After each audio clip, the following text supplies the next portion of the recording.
Hello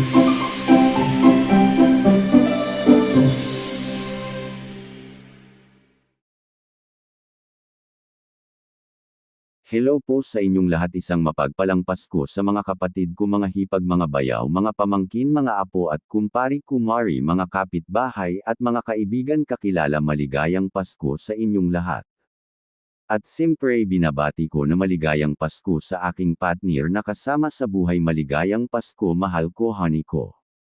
Kahulugan ng Pasko sa pangalan ni Jesus. Ano nga ba ang Pasko?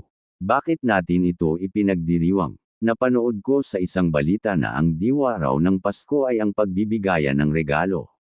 Ang ilan naman ay naniniwalang mga reunion o pagsasalo-salo ng mag-anak ang tunay na kahulugan ng Pasko.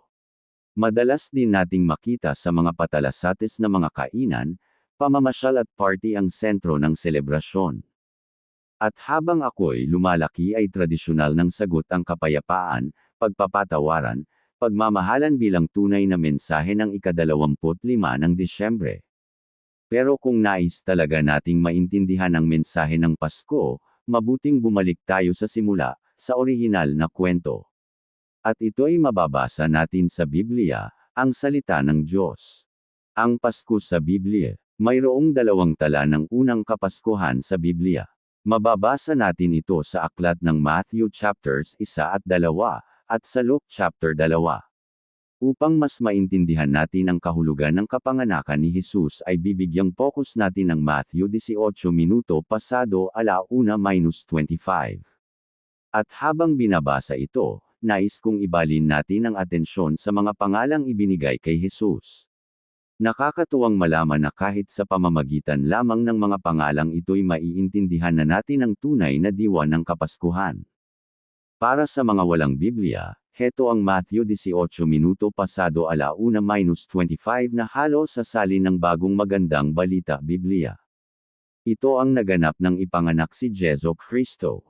Si Maria na kanyang ina at si Jose ay nakatakda ng magpakasal. Ngunit bago sila makasal, nalaman ni Maria na siya'y nagdadalang tao sa pamamagitan ng kapangyarihan ng Espiritu Santo. Subalit dahil isang taong matuwid si Jose na kanyang mapapangasawa, at ayaw nitong malagay sa lubos na kahihiyan si Maria, binalak niyang hiwalayan si Maria ng palihim. Ngunit habang pinag-iisipan ito ni Jose, nagpakita sa kanya sa panaginip ang isang anghel ng Panginoon. Sinabi nito sa kanya, "Jose, anak ni David, huwag kang matakot na pakasalan si Maria, sapagkat ang sanggol na dinadala niya ay mula sa Espiritu Santo. Magsisilang siya ng isang batang lalaki at Jesus ang ipapangalan mo sa sanggol sapagkat ililigtas niya ang kanyang bayan sa kanilang mga kasalanan." Nangyari nga ang lahat ng ito upang matupad ang sinabi ng Panginoon sa pamamagitan ng propeta. Tingnan ninyo, maglilihi ang isang birhen at magsisilang ng isang sanggol na lalaki, at tatawagan itong Emmanuel. Ang kahulugan nito'y, kasama natin ang Diyos. Nang magising si Jose, sinunod nga niya ang utos ng anghel ng Panginoon at pinakasalan niya si Maria. Ngunit hindi niya sinipungan si Maria hanggang magsilang ito ng isang anak na lalaki. At Jesus nga ang ipinangalan ni Jose sa sanggol. Bakit mga pangalan? Bakit ang mga pangalan ni Jesus ang ating bibigyang focus?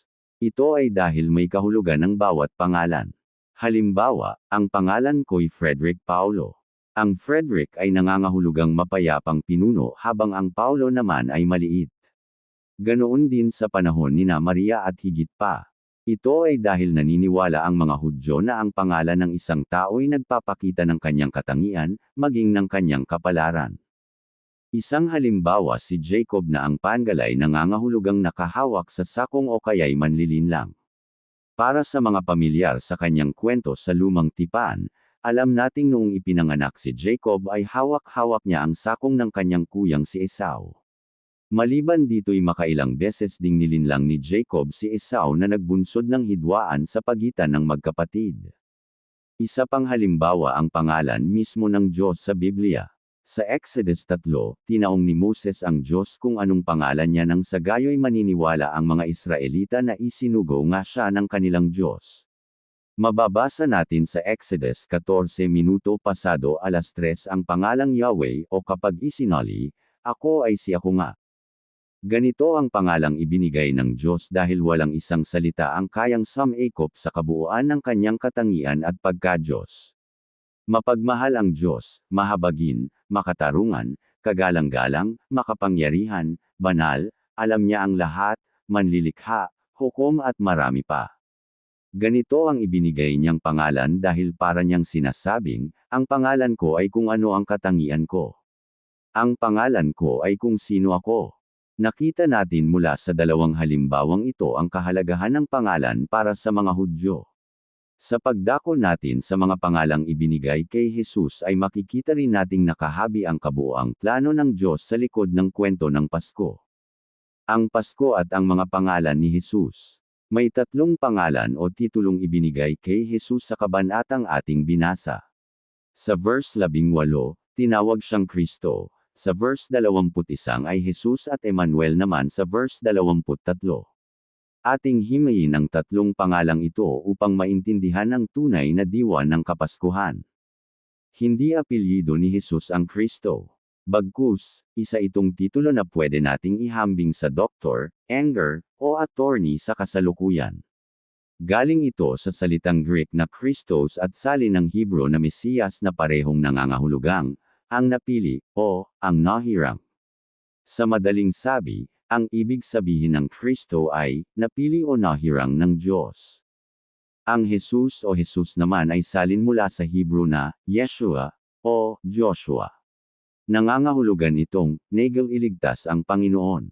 Ito nga ang ipinangalan sa anak ni Maria kasi ayon sa anghel ng Panginoon ay, ililigtas niya ang kanyang bayan sa kanilang mga kasalanan.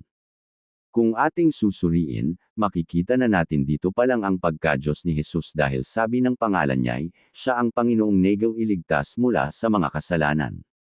Panghuli ang pangalang Emmanuel na galing sa isang propesya sa Isaiah 14 minuto pasado alas 7. Ayon sa propetang Isaiah, dahil dito si Yahweh mismo ang magbibigay sa inyo ng palatandaan, maglilihi ang isang dalaga at magsisilang ng isang sanggol na lalaki at tatawagan sa pangalang Emmanuel. Ibig sabihin ng Emmanuel ay, kasama natin ang Diyos. Malinaw na malinaw mula sa 3 pangalan ang pagka-Diyos ni Jesus dahil sinambit ng Biblia na sa kanyang pagdating, makakasama natin ang Diyos. Ito ang 3 pangalang nakasulat sa Matthew 18 minuto pasado alauna-25. Kung hiwa-hiwalay, hindi natin makikita ang mensahe ng Pasko. Pero kung pinagsama-sama natin sila, madaling maiintindihan ang dahilan ng pagparito sa mundo ni Hesukristo.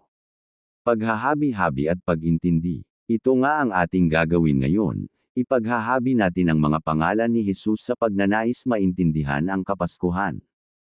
Ang Pasko ay isang kagilahil-alas na pangyayari sa kasaysayan, na kung saan ang Diyos ay nag-Emmanuel, o pumarito sa lupa upang manahan kasama natin. At habang siya'y naririto, niyakap niya rin ang pagiging tao habang nananatiling buong Diyos. Kaya nga ang Pasko ay kwento rin ng incarnation, o ng pagiging tao ng Diyos. Hindi lang dito nagtatapos ang kwento. May dahilan ang Diyos kung bakit siya pumunta sa lupa upang mamuhay kasama ng sangkatauhan. Ang dahilan niya ay para ay Jesus tayong lahat. Ano nga ang Jesus? Nagel iligtas ang Panginoon. Pumarito ang Diyos at niyakap ang pagkatao upang iligtas tayo mula sa ating mga kasalanan. Kaya ang Pasko ay kwento rin ng kaligtasan mula sa kadiliman, dahil pumarito na sa mundo sa isang sanggol ang Panginoon na nagel iligtas. Napakahalagang buong Diyos at buong tao ang tagapagligtas upang magsilbi siyang tulay sa pagitan ng langit at lupa, para mailapit niya ang tao sa Diyos at ang Diyos sa tao. Paano tinupad ng Diyos ang pagpunta sa lupa at ang pagliligtas sa sangkatauhan?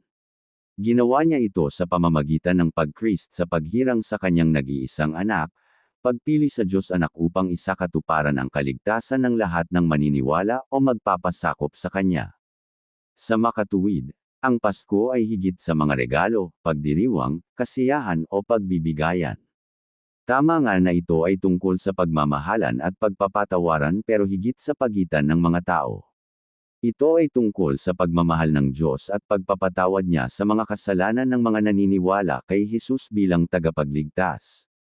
Ang Pasko ay kwento ng kagandahan loob ng Diyos, ng grasya niya na kahit tayo'y karapat-dapat na mamatay dahil sa ating mga kasalanan ay ibinigay niya ang kanyang anak bilang regalo upang maligtas ang lahat ng mananampalataya. Ngayong Pasko, dalangin kong magkaroon tayo ng panahong mag-reflect tungkol sa ating kalagayang espiritual. Magbigay oras tayo upang pag-isipan kung tunay nga ba tayong naniniwala kay Jesus. Hindi lang ito impormasyon na naririnig natin mula sa ibang tao, napapanood o nababasa, pero paniniwala na mula sa puso, pagtitiwala na siya lang ang tunay na makapagliligtas sa atin mula sa kasalanan. Nawa ngayong Pasko'y tumawag tayo sa Diyos at humingi ng grasya upang maging ganap ang relasyon natin sa Kanya. At kung tiyak naman ang ating kaligtasan, maging panahon nawa ang Kapaskuhan upang magpasalamat sa Diyos para sa lahat ng kanyang kabutihan at walang sawang paggabay sa ating buhay. Ang kahulugan ng Pasko sa pangalan ni Jesus. Ano nga ba ang Pasko? Bakit natin ito ipinagdiriwang? Napanood ko sa isang balita na ang diwa raw ng Pasko ay ang pagbibigayan ng regalo.